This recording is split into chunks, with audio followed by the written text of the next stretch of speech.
Para mí un sueño es intentar conseguir algo que desde un comienzo no está a tu alcance.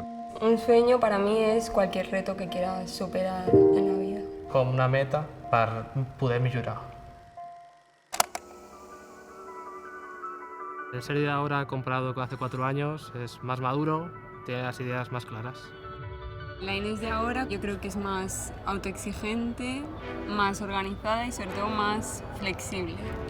El Cristian de ahora pues es una persona que ha aprendido nuevos conocimientos.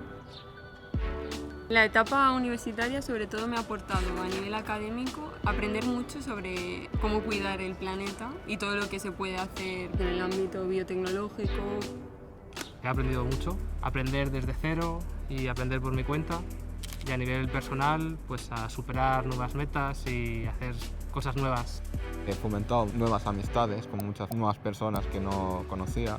El compañerismo es como muy esencial, te llevas a gente que está ahí para todo. La constancia es un valor importante para conseguir un título universitario porque no siempre se puede estar al 100%, tienes que sacar lo mejor de ti para cumplir tu meta, que en este caso es acabar la universidad.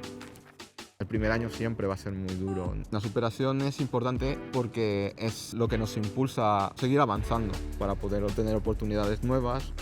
El esfuerzo es muy importante para conseguir un título universitario porque me di cuenta que esforzándome más podía llegar a conseguir no solo aprobar, sino sacar buenas notas. Yo me veo de aquí a 5 años pues, con un empleo, poder visitar nuevos sitios, poder ayudar a mis padres económicamente también.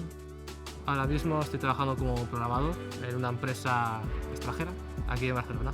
De aquí a 5 años me gustaría viajar con mis amigos por todo el mundo, trabajar fuera, en Japón o Corea. Mis sueños futuros son independizarme, también espero verme como con más responsabilidades, con un trabajo que me permitiera pues, aprender.